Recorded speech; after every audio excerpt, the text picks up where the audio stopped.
Welcome back, everyone, to the Unclassified Podcast. We'd like to apologize for this being late again this week. However, it is not our fault. On Thursday night, the president issued an urgent announcement that he would be giving a very big announcement at noon on Friday. So and just like Preston, we changed our days around because if you're a longtime listener here, you know that the minute we click publish, that man calls a press conference, and then he changes everything around. So we were not going to get burned this time. And sure enough, we waited for the big announcement. And Preston, would you like to tell him what the big announcement was? We got burned. Yeah, yeah. He announced that the 2026 World Cup, they'll be drafting like the divisions or whatever it is at the Kennedy Center in December this year. Huge news. I'm glad he sent out a whole press advisory. I'm glad they hyped it up as though we were going to bomb Venezuela or something.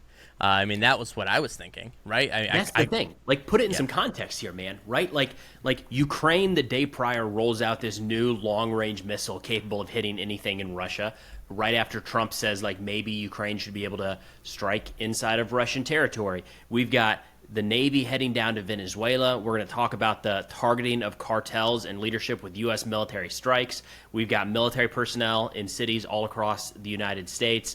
The possibility of Israel kicking off the next phase of their war, or maybe there's going to be a peace deal. There's a few things floating around out there that could have been like, whoa, this is huge. And instead we got the World Cup drafting location. So yeah, I wish when they put out these announcements, they would say, President Trump says this is going to be a big announcement, rather than this is a big announcement. Because if you say President Trump says, now I know, okay, actually we can record at the same time as we usually do.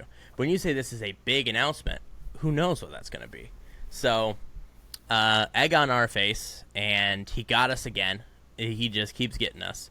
But speaking of things not getting what you want, let's talk about Ukraine.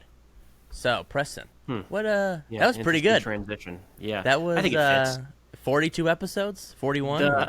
Nailed it finally. I think the key way to look at this, I'm going to insert some personal opinion, is I don't think we have a strategy in the United States. I think Russia has a strategy. Is this shocking to you? I don't think we have a strategy with what we're doing here because every meeting, it changes pretty drastically. So to catch up, the last episode we talked about the meeting in Alaska between Trump and Putin. Following that, Zelensky flew to Washington, D.C., and he was joined by a bunch of his European allies, our European allies, head of the EU, head of NATO, a bunch of presidents and heads of state. I think, everything aside, pretty cool display of solidarity there. Agreed. You know, when you look at the countries that showed up, and this is the kind of thing that gets glossed over, but it's important here. All of their schedules are booked full to the minute for months, if not years in advance, right? The president does not have free time Monday afternoon, just like, what do you want to put in there? And that goes for the heads of state of everybody who showed up. It goes for the head of NATO. It goes for the head of the EU. So every one of them would have had to cancel something, if not multiple events, to make that happen. And they did. Drop of a hat, showed up. It was that important. The meeting seems to have gone pretty well. We watched, I know, a couple of the different press sessions. Handful of questions, not very many. I would say this was the most cordial I've seen Trump in that setting so far. He was very complimentary of the Ukrainians, very complimentary of our European allies. He didn't even, the normal Trump stuff of like getting a jab in, even when he's complimenting you. Doing that. Yep. Yeah, even people like in his corner, he'll occasionally like jab and kind of poke fun at. Not even that, like just over the top confidence throughout. The outcome of that was, according to a Trump post, was a bilateral or trilateral meeting, Trump, Putin, and Zelensky, and that would be the next major step. And then the U.S. and Europe would start working towards what security guarantees might look like. Those meetings have been ongoing. The actual meeting between the leaders, there's no indication it's happening. And this is one of the frustrations. So following that, we've had all of the signs from Russia that there's no meeting in the books. Lavrov yesterday just said there's no meeting scheduled, but we just got to get a lot of things organized.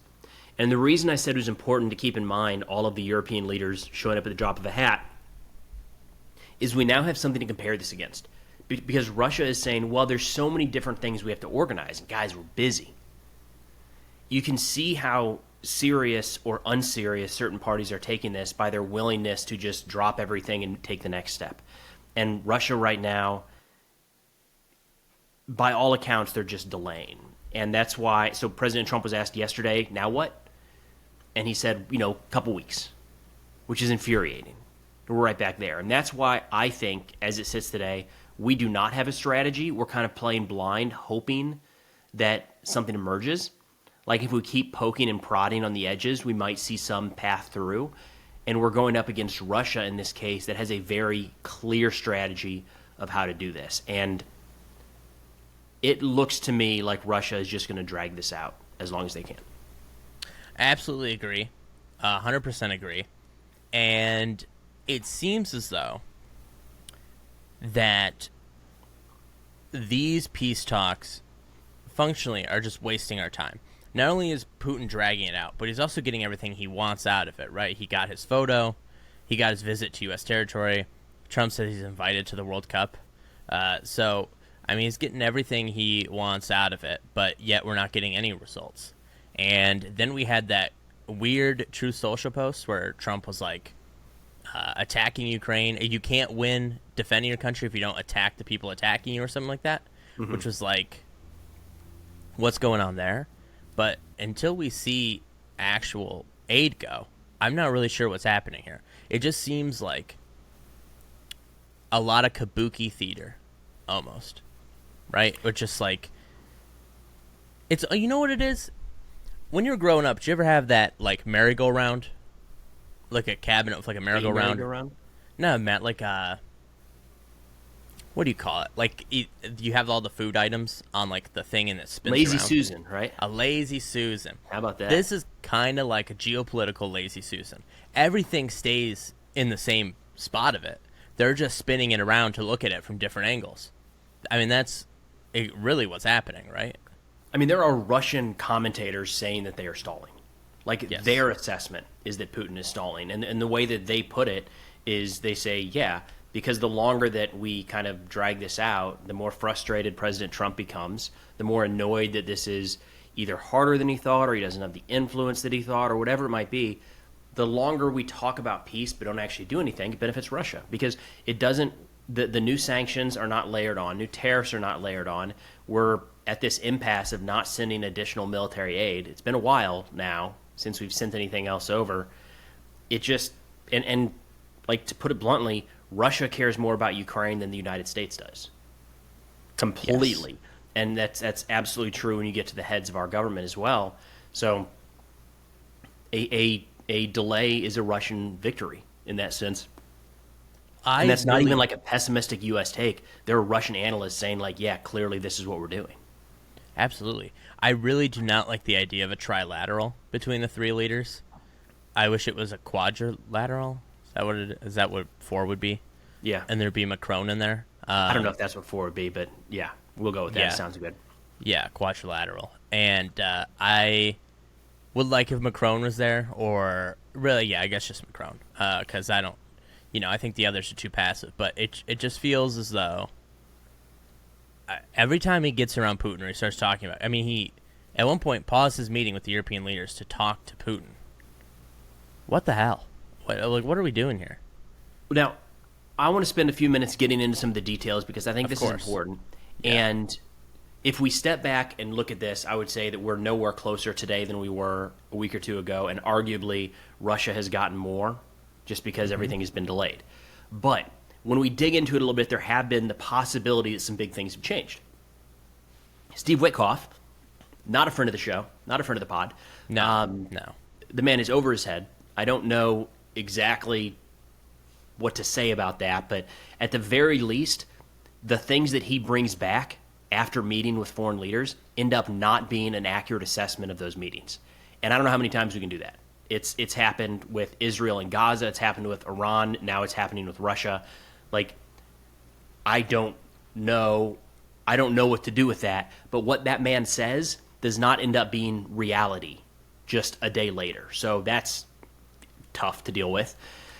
Either way, Witkoff threw out this idea that for the first time ever, Russia has agreed on some sort of NATO Article 5-like security guarantees for Ukraine, which would be huge. Like, that would be arguably the biggest step in these negotiations since day one. But Russia immediately, their response... So, like, that kind of thing, if that is true, then we should give Trump credit, because that is a big deal to get Russia to come around and agree to it, which it's a whole other conversation of, are we genuinely concerned if Russia likes the protective measures we're putting in place to protect against them? But we're not going to hit that right now. Russia almost right away said, yeah, security guarantees, we'll do it. We got you guys. We will. Russia, we will secure the safety of Ukraine.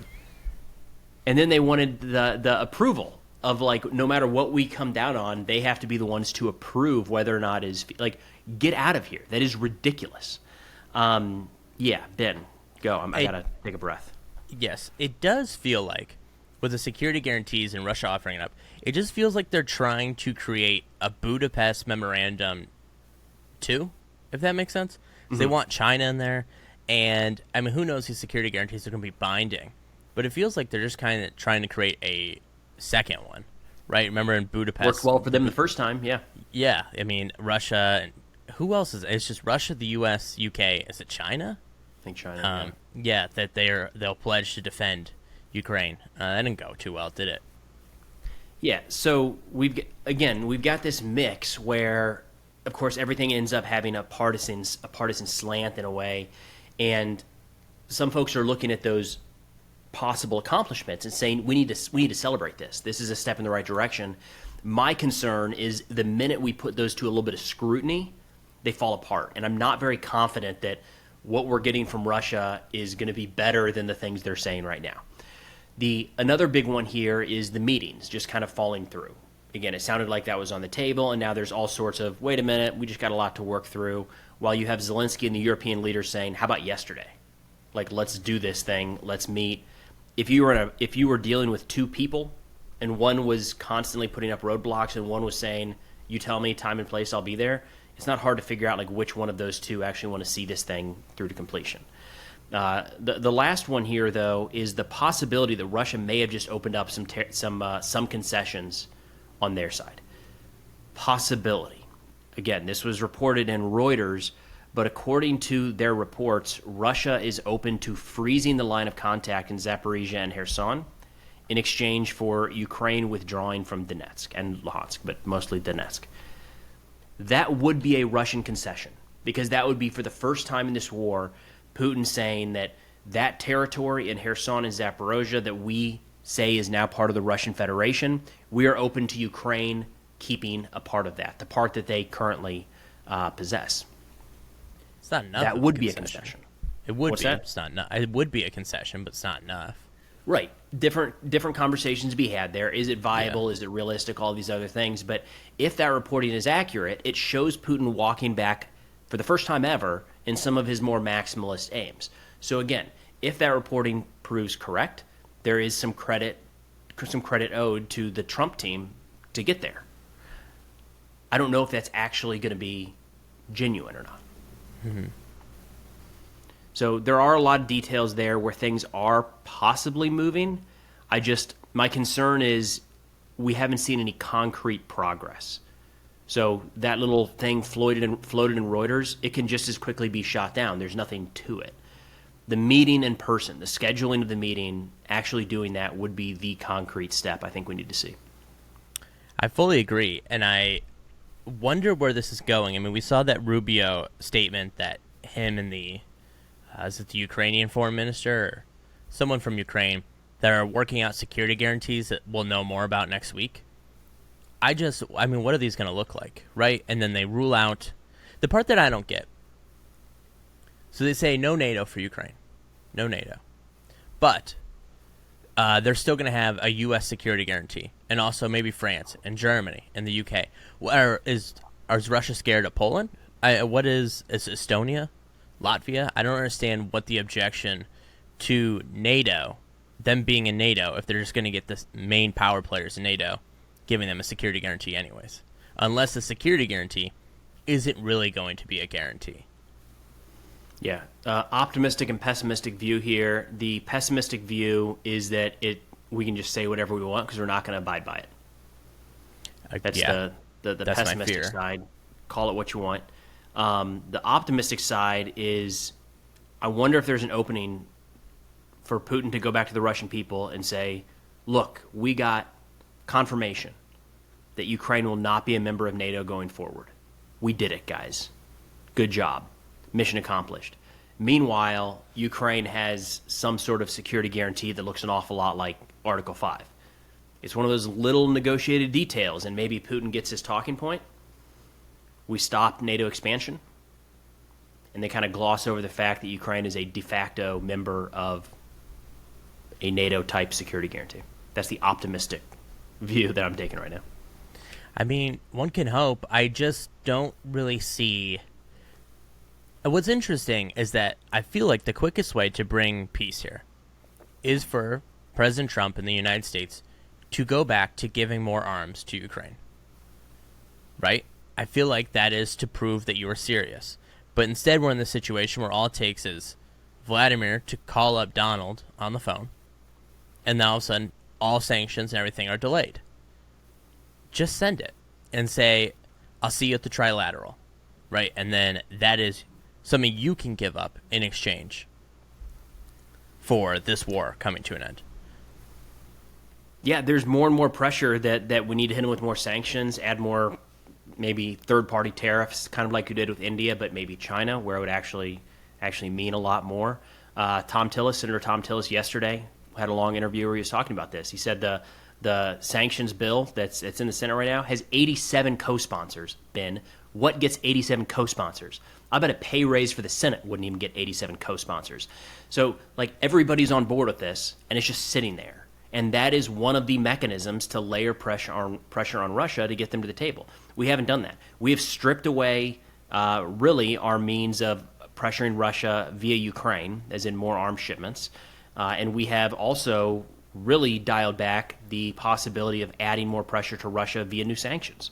We're just not doing it. We keep delaying it. So it shouldn't be surprising that Putin has found a way to kind of wiggle between the lines and say, we'll just let this thing ride as long as possible.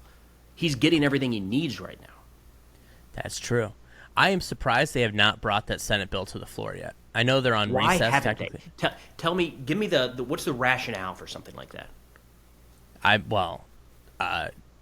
Their daddy hasn't said that he'll sign it, so they won't bring it to the floor. So then it would look bad for Trump if it passes the Senate and he says no. It kind of puts him in a tough spot. Is that the idea? Well, yeah. So it passes the Senate. You have to assume the House also passes it, and then it goes to his desk. If he doesn't sign it, he has to sign it or veto it eventually, right? And so if he vetoes it, then it looks bad for him. So they are waiting for him to tell them that they can do their job. That is the sincerest answer as to why this has not come to the floor yet. What's a veto-proof majority? It's less than 87, right? Yeah, I think they would they would have a veto proof on this. But the question is, would they override his veto? This is more of a politicians don't want to get in the way of Trump or upset Trump is more what this is at this point. Is that what you're saying? Yeah, you don't want to upset the leader, the cult. But leader, procedurally, there's nothing stopping this. Like if something has 87 co-sponsors, 87% is not just willing to back it, but to sponsor the bill. That means that it's going to pass, and it probably will pass the other chamber. I would assume that degree of bipartisan support. The House Republicans are an odd bunch, very odd. So they are far more obedient to the president, if that makes sense. So it's hard to know if they'll pass it, but one could assume they would.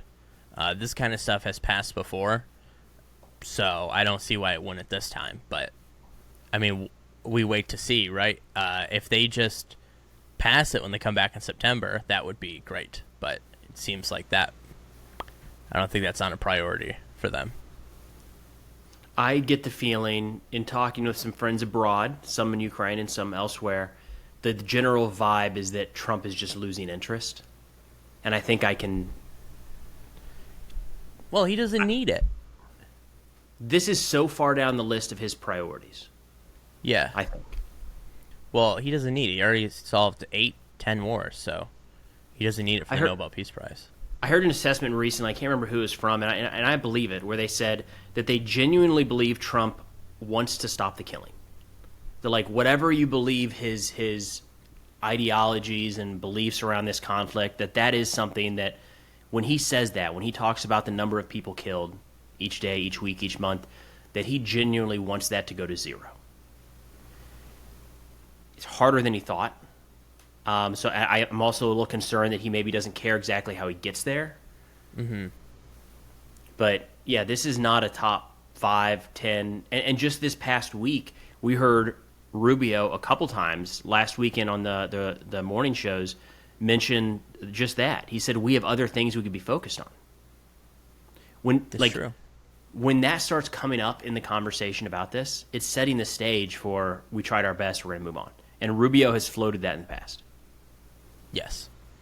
I mean, it's interesting to see what happens. He did say yesterday that if Zelensky and Putin don't want to make a deal, then maybe he'll just not do anything. Which I was like, okay, so same as always. I guess. The way Rubio put it was twofold. There's a lot of other things we can be doing, and he said something along the lines of, it just doesn't affect us that much. Like, however this war plays out, if it continues or if it stops, it doesn't affect the average American's day to day. And I think Which I think he's wrong, but yeah. Go ahead. I think he's right, but go ahead. So I think he's wrong. If Russia takes all of Ukraine, it kind of uproots the average American's life, right? Because now there's instability in Europe.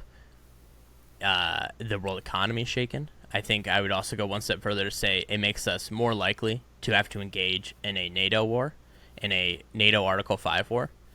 It impacts our ability to defend our interests in Taiwan because you have to reinforce the eastern flank in Europe. I think it would do a whole lot. I think it would uproot Americans' entire way of life. It would. You know what I would say? I would say it'd be like 1939 in the United States. The way it would look, maybe 1940, and so it would impact Americans. It would very much do so, in my view. Why do you say it wouldn't? Different time horizon is all. I agree with you. I agree with everything you just said. It will have long-term, medium-term, a very real impact on the United States, but not immediately. The same way that the war right now is not having a direct impact immediately. And, right when the conflict broke out, we saw a spike in oil prices, but after that, there's just been no real impact day to day for the American citizen. I think that would hold true for a period of time. Whether that's days, weeks, months, or years, is a different story. But I think he's correct in the sense that if we just walk away entirely from Ukraine right now, the next few, at the very least, weeks and probably months, does not affect anyone in America at all. I think that's kind of what he's getting at. I mean, perhaps, here's what I'll say. Hold on, real quick. That is not how the Secretary of State should be thinking. No, I agree. want to say that. We need to have somebody in there that's looking strategically at not just how do you feel on Tuesday, but what does this do for U.S. strategic interests over the next few decades? So I disagree with that look, but I think if Rubio is focused on short-term, very political-type wins, like maybe even before the next election cycle, I think he's accurate in that sense. Rubio's kind of like reverse Kissinger, because they both are National Security Advisor and Secretary of State, right? However, Kissinger had this long-term view, this grand vision for things, and Rubio works within the next news cycle. And so, you're right, there is no long-term view here. It is just like whatever looks good for us, whatever can help us win the next election, which is kind of feels like how an empire dies, right? So we need to get some long-term thinkers in there, and Hegseth isn't making it any easier. Do you want to talk about what Hegseth's doing? I mean, you're more familiar. You take lead on this one. I don't know their exact command house, but he is he has purged the Pentagon again. He's fired the head of the Navy SEALs. He's fired intelligence people. He has fired people all across the Pentagon for reasons unclear, other than I can only assume if your goal is to just occupy every American city and just have soldiers sit around in their Humvees outside train stations, you don't really need like a naval expert, or a guy who knows anything about ships. You just need people who know how to stand around. So maybe that's what's going on here. I don't really know what the whole point of him purging the Pentagon is, and it just seems like we're letting these people go. And the part that's craziest to me, and I'm not saying in any way that the people who are being fired would become disloyal to the United States. That's not what I'm saying at all. I think these people are of the utmost integrity. But when you're firing all these people, you have to inherently understand that there is a risk that they do go to your adversary. They do go to your ally. And they tell them things that you don't want them to know, right? And they just keep purging and purging and purging. And I think eventually it will come back to bite us. And this is kind of similar to that, but after Carter gutted the CIA, there were these CIA agents who kind of dedicated the rest of their 4 years to undermining President Carter in the media and the country, kind of to end his presidency earlier. And I think that is a risk they are also running here, and that you're putting a bunch of very smart people out there jobless. I don't know. Seems like a really dumb idea. What do you think? You're in the military. You know the rank and command of these people who have been fired. You know the 411. You got out, thankfully. I'm no longer in the military, yeah. That's a shame. You didn't want to come hang out here? Uncle Sam could pay for you to stand out by my train station here in Chicago. Summer vacation, D.C., yeah. 2020, yeah. Nope. So, a couple different things there. First off, a lot of this would have been leading news cycle in a year, but there's so much happening at once that we've lost sight of it. So, like, the firings itself should have been top story. There's a story, I don't know if there's any legitimacy to this, but that Hegseth is interested in the guardsmen carrying personal sidearms. That would be a significant story. So they're already carrying assault rifles, right? I don't believe so, no. No, you so made the order last take that with a grain of salt. I don't know yet if that was some random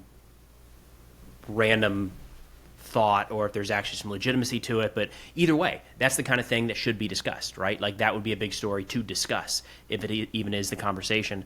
We've got strike packets being lined up for cartels, and we've got destroyers off the coast of Venezuela. That was just the last 72 hours.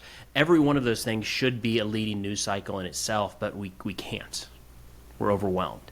And so in terms of the firings, you are correct. It's a risk in anybody that holds national security secrets. When you put them through a traumatic event, you do run the risk that they, for any number of reasons, decide that a viable option, unfortunately, is to leverage that for financial gain. It might be that they're upset that they've been, quote, betrayed by the country they dedicated their life to. That's a real thing.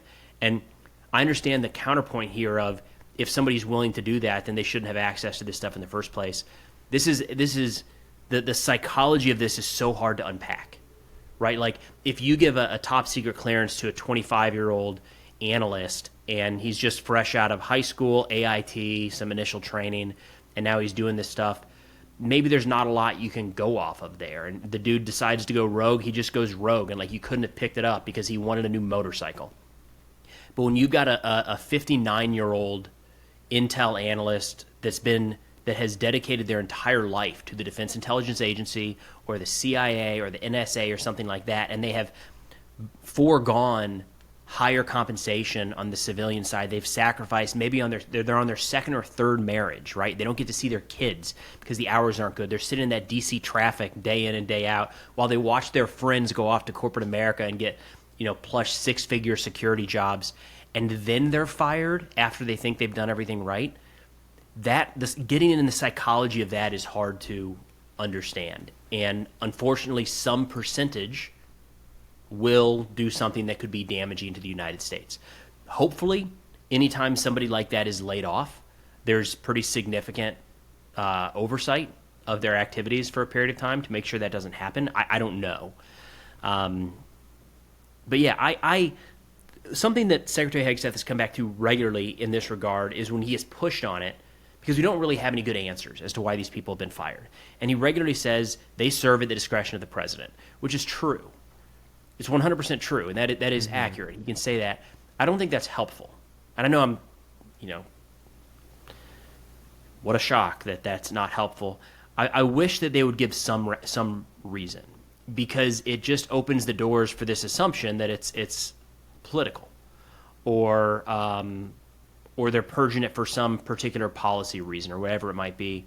If they could just come out and say, like, yeah, he's been in the role for 9 years, we want a fresh set of eyes, so he's going to be able to retire with full benefits. We just think that maybe somebody younger in that role, more attuned to the current threat, would be better for the United States. Like, okay, got it.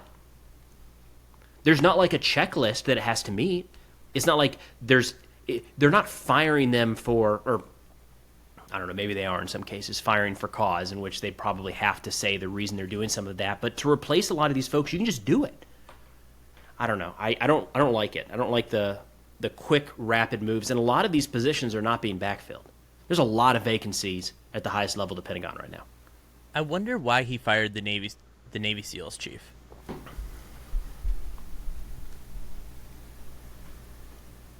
I mean, that's my question. Do you have any idea? I have no idea. There's been no. Wasn't the Navy the Chief of Special Operations Command or something? It wasn't like a. It was the Naval Chief of Special Operations, so it would be Navy SEAL Command, overseeing the SEALs and other special operations branches. Yeah. I don't know. That's the thing, is we have no idea. Well, and there was a long list, and this actually follows a couple days after the DNI put out a list of a lot of folks that they were stripping security clearances from. Some that were still Tulsi Gabbard. If I understand correctly, some that were still employed by the government, like still in their positions, and their stripping of that clearance is de facto firing them. They won't be able to continue working in that capacity. Correct. I don't know. Yeah, they even fired one of the top guys over at the NSA, one of the AI experts. And there's a lot of bloat in the government. There's a lot of bloat in intel. There's a lot of bloat. Like DNI, for instance, was just supposed to be coordination. That's it. They were supposed to coordinate. It came out of the 9/11. We got the FBI and the CIA is kind of the best example, tracking the same person but not telling each other that they're tracking the same person, kind of to oversimplify it. So the DNI came out of that. Like, let's make sure we're sharing information. It's a coordination office. So my gut tells me that is probably an overstaffed office at this point. I don't know what the number is you need in the coordination cell, but it's probably, just based off of how government works, it's probably bigger today than it needs to be. We have excess everywhere. Great, let's strip that out. It seems like we're stripping out key positions is the issue. Well, she stripped security clearances for people not just in DNI, but across the entire intelligence. Mm-hmm. Like the AI guy over at the NSA, that the acting NSA chief was like, do not do this. And she was like, I'm going to do it. And then she did it. I mean, sure, maybe there's bloat in DNI, but she's doing it across the board in the FBI, CIA, NSA, DIA, and there's really no reason being given other than you somehow are not loyal to His Majesty. So the stripping of the clearances is a weird thing. It's a little bit strange how that whole process works, because you maintain it for a period of time. Like, there's all sorts of different ways to go about this. Some are in effect for a 5 or 10 year period. Others are a little bit less. So whether you're in the role or not, that clearance still exists for a period of time until it expires. In other cases, you have to be sponsored. Like, you have to be in a role that requires that, and that can be sponsored by the government or through a number of pretty senior contractors in the government. So if I was in one of those and I got fired, I would lose access to that specific type of clearance real time. It's weird to just see the clearances stripped away, though. Like, instead of the person being fired or the role being replaced, it feels punitive. It feels like a punishment in a weird way. Yeah, it just seems as though we're gutting the whole government to align with the president. And they're not even telling us how it's aligning with him necessarily. But it just all seems so bizarre. And I think the part that's most startling is that now, you had, was it Taylor Wolf? He reported earlier this week that national, and this is going to get into our next topic here, national security reporters and national reporters are preparing for federal raids by the government in leak investigations. And if you remember last administration, they had a rule put in place that I firmly believe is still a good rule and that it should be in place still, and that is journalists cannot be raided to find out who their sources are, right? If you want to do a leak investigation, you got to figure it out a different way, but it is, I believe, an infringement on the free press to raid journalists to find out who they're talking to or to put them under surveillance. And so that is what they're preparing for, if they aren't already under surveillance. We knew Trump won that he put CNN anchors under surveillance. Same with New York Times and Washington Post reporters. So, they're preparing for that. And then, of course, you had John Bolton's home stormed. I just think they're getting rid of anyone who could object to any of this, It just seems as though. But speaking of people who are probably going to get their door kicked in pretty soon here, unfortunately, you talk to Ken Klippenstein. Klippenstein? He always has the hottest gossip coming out of the government. I wouldn't even call it gossip. He just gets the hottest documents, right? He is finding it out, all of it. And so you talked to him yesterday on your channel, and what was a beautiful video. What happened here?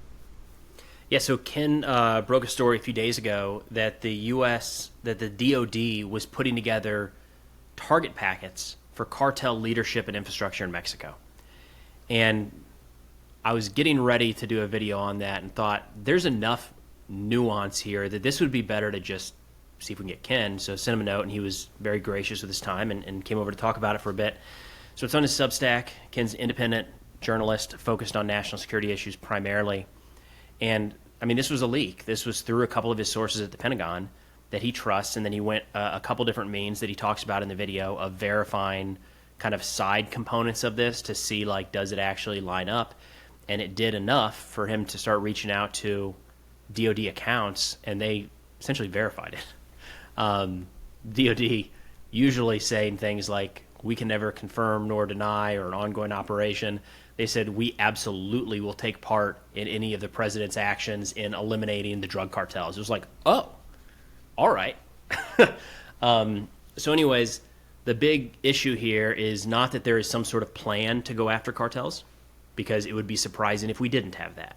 The Pentagon famously has plans for everything plus 10. So it's not that the plans exist. It's that, according to Ken's sources, the plans are being updated based off of some new criteria.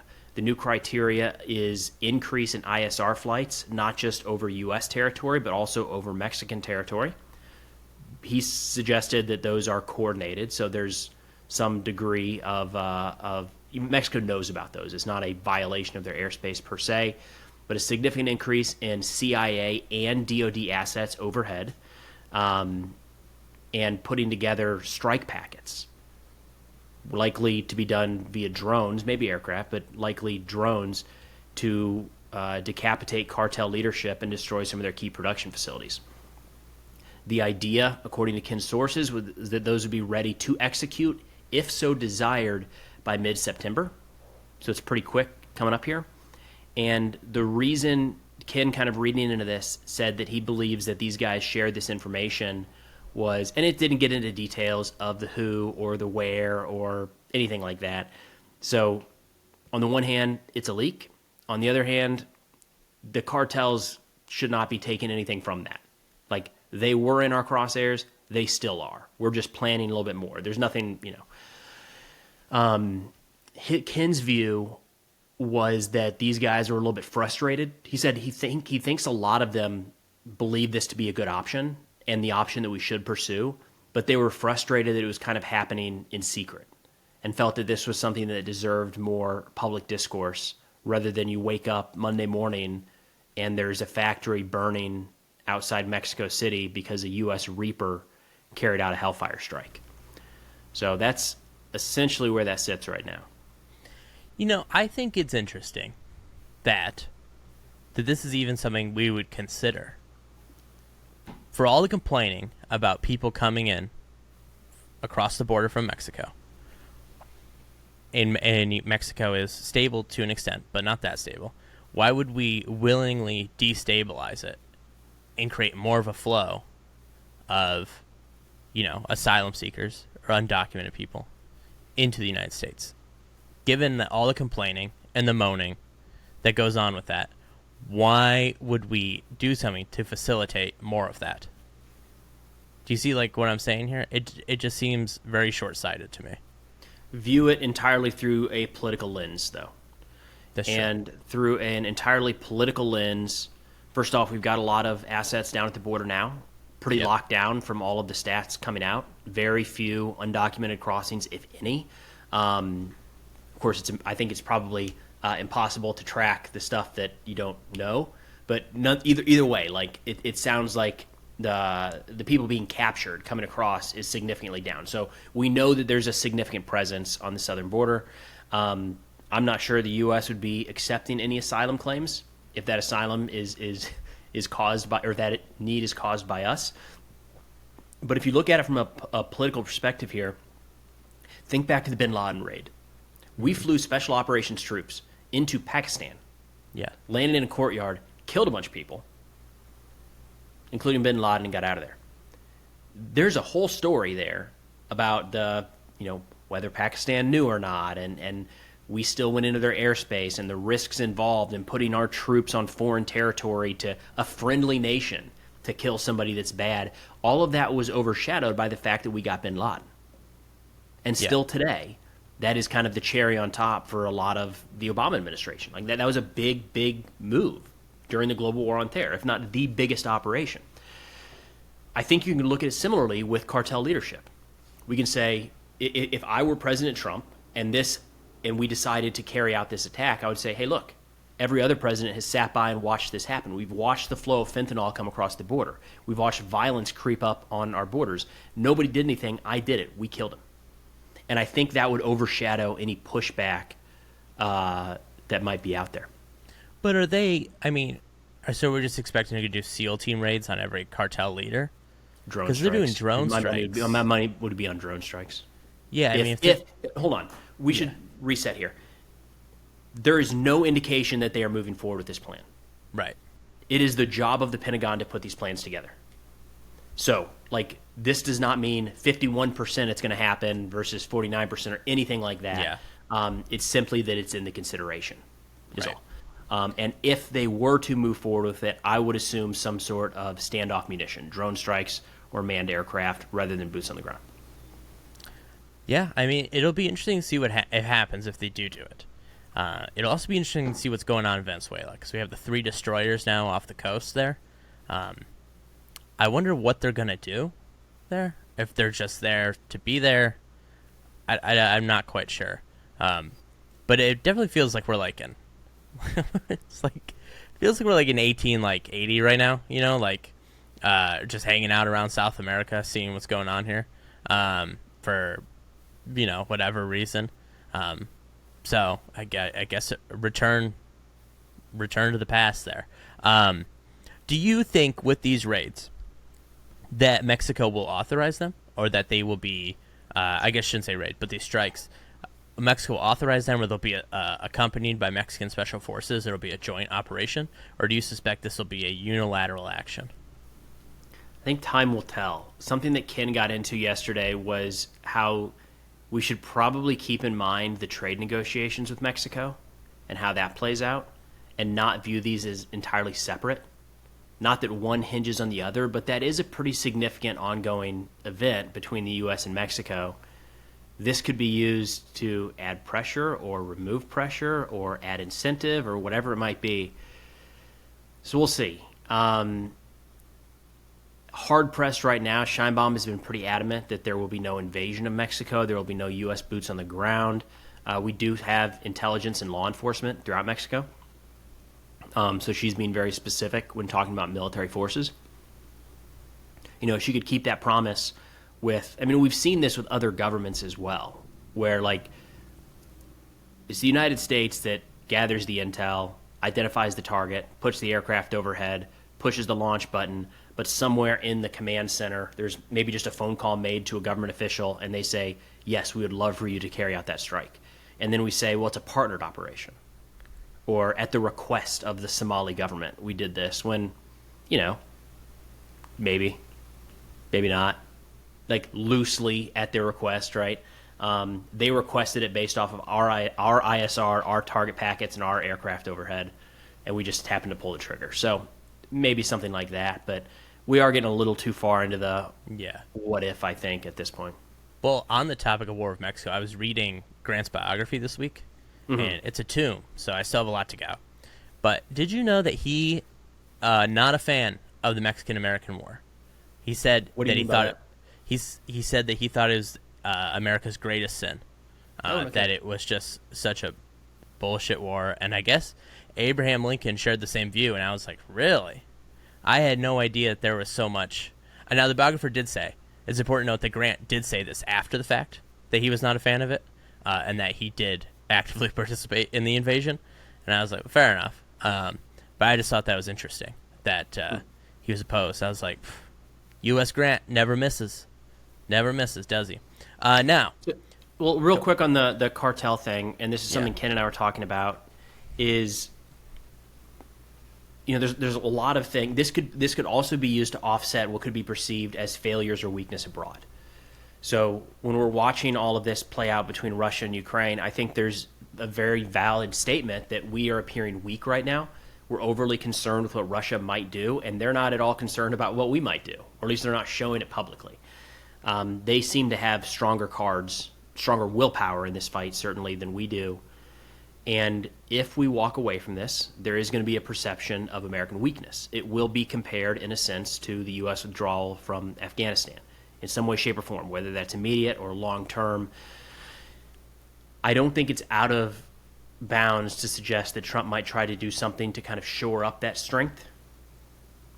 And going after a cartel leader, taking out senior official down there, could be one of those things. We know that would be a way for him to flex our military in a way that would resonate with his base.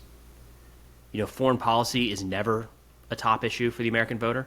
I would argue it's probably even lower within Trump's core base. But cartels, drugs, fentanyl, border security, that's up there, man. So this could be a huge political victory for Trump if he did that, I think. So I agree in principle. However, I think from my learned experience, I disagree. And here's why.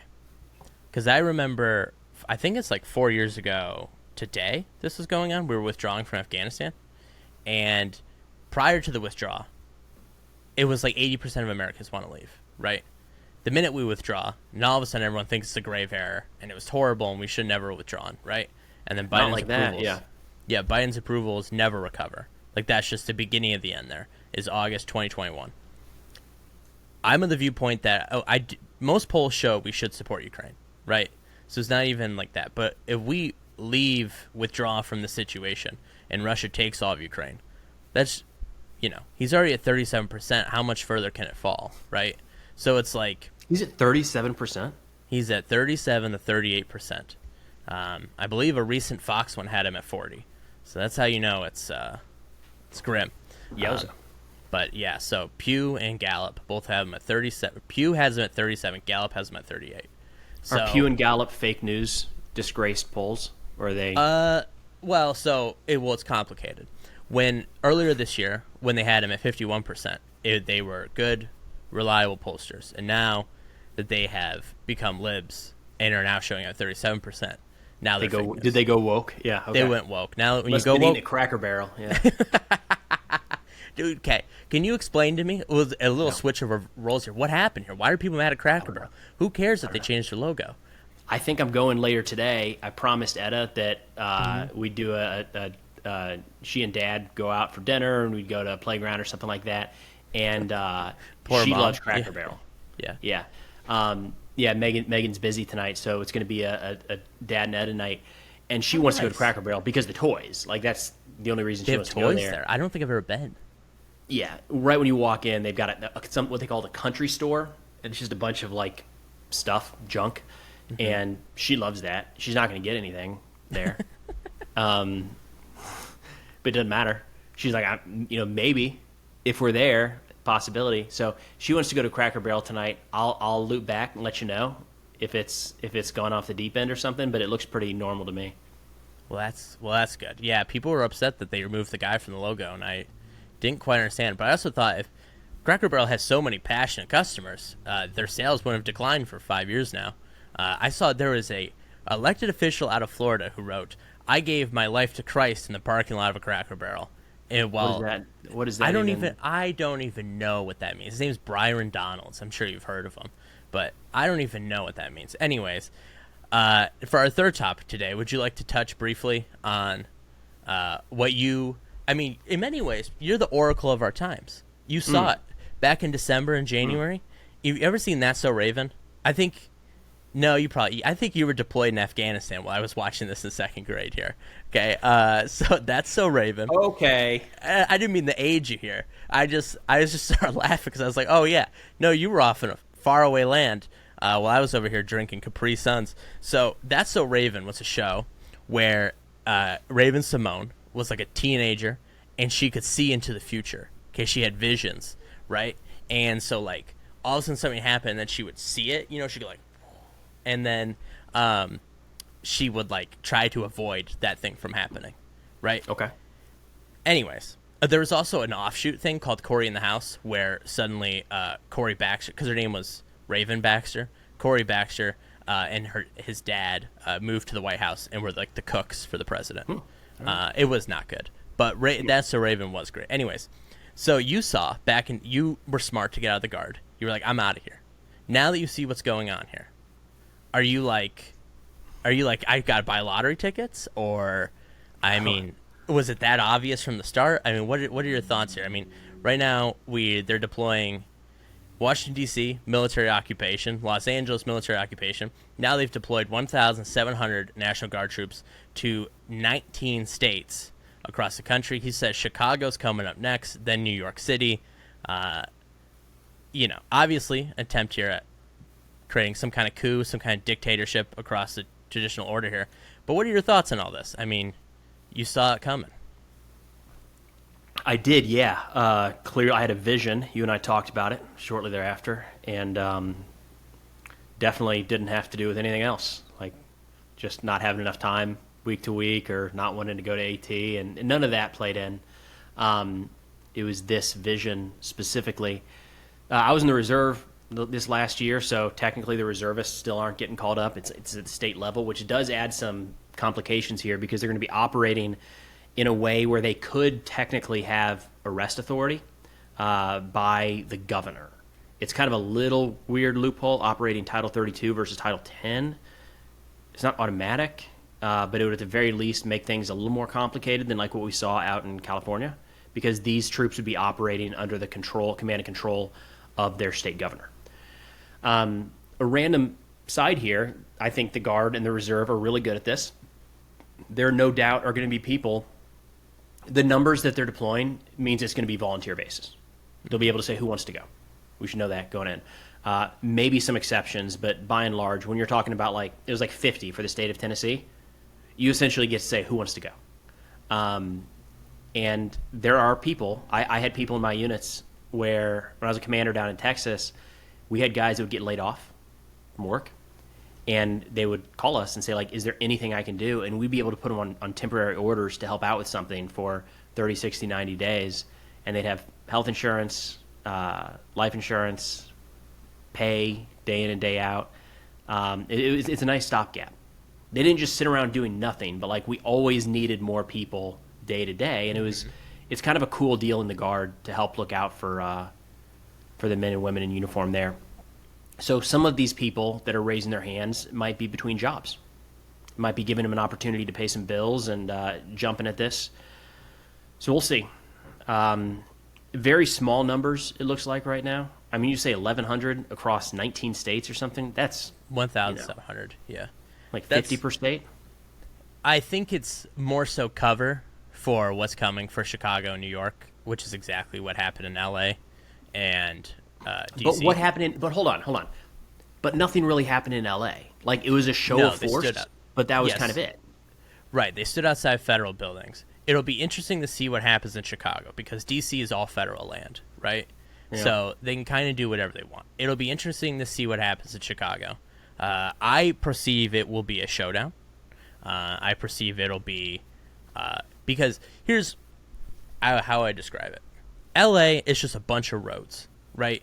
And if you're going to protest the guard or the secret police, you have to go stand on like the side of a highway, right? Yeah. In like the north, in New York, Boston, Chicago, Philadelphia,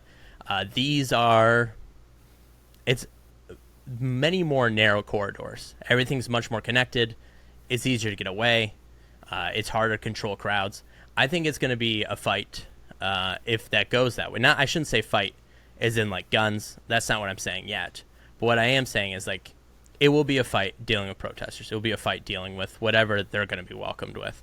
And I'm not sure that they are ready for that if they're going all willy-nilly like, the Dementia Don has decided we're invading Chicago this week and then New York the next, right? So it'll be, I don't know. I'm not pleased with this. I have refrained from criticizing the men in the guard because they're not really doing anything except standing outside, but very annoyed with what these feds are doing. And what they're doing here in D.C., you have to carry, it seems, 2 forms of identification because they're stopping people outside train stations. Everyone. You have to show them 2 forms of ID to prove you're a citizen. I don't need to prove to you anything, actually.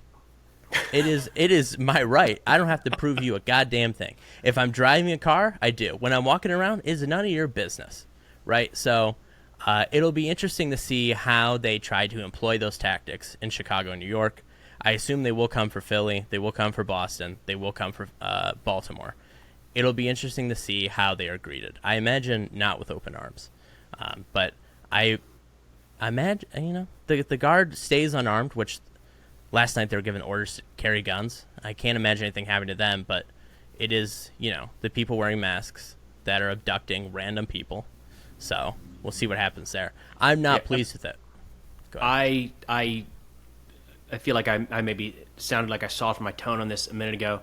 I am hard against using military in any shape or form inside the United States, except in case of absolute emergency, and I don't think we're anywhere near that. I don't think we're anywhere near that in LA. I think it's a great resource that we can call upon when needed. The Guard and the Reserve have done incredible work saving lives in disaster areas. It's such an awesome way to utilize that resource. I think we shouldn't write it off entirely. There's a time and a place where we might need the National Guard to come in and provide order to a situation. I don't think this is it, and I think there's too many possible things that can go wrong, too many ways it can spiral out of control to where it's not worth the risk, personally. Yes. Make no mistake, they are turning the instruments of war that we paid for with our labor to guard our shores, and they're turning them inwards on the people who paid for them. It's unacceptable. It's absolutely absurd.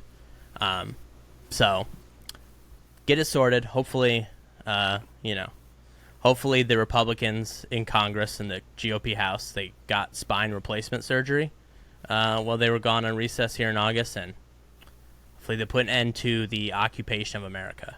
But I don't know. Anyways, I think this concludes this episode. Did you know we got a membership subscription last week? We got one, I believe. And we need to put out questions there. That's where we're putting out questions. We'll do some. Next week we're gonna have a lot of questions. So write them, make them good, and we're gonna be doing that. So thank you if you subscribe to be a member. We appreciate it. And so we will make sure you have questions. And next week, are we doing this Saturday again, or you want to do it Friday? I think we need to do Saturday. They keep doing things on Fridays is the problem. It's like every Friday we get up and we talk, wait, are we about to bomb Iran? Or something crazy like that. And it seems like there's a little more breathing room Saturday morning. I think we need to stick with Saturday mornings. Yeah, that's his day of rest. So golf. Yeah, golf. So we will the show is now on Saturdays going forward. Sorry to everyone who listens to this on your workday, but you can just save it for Monday then, or Tuesday, Wednesday, and we'll reach you. So anyways, remember to like, comment, subscribe, give us 5 stars, Spotify, Apple, and we will see you next Saturday, and I'm sure everything is going to be really stable, very cool.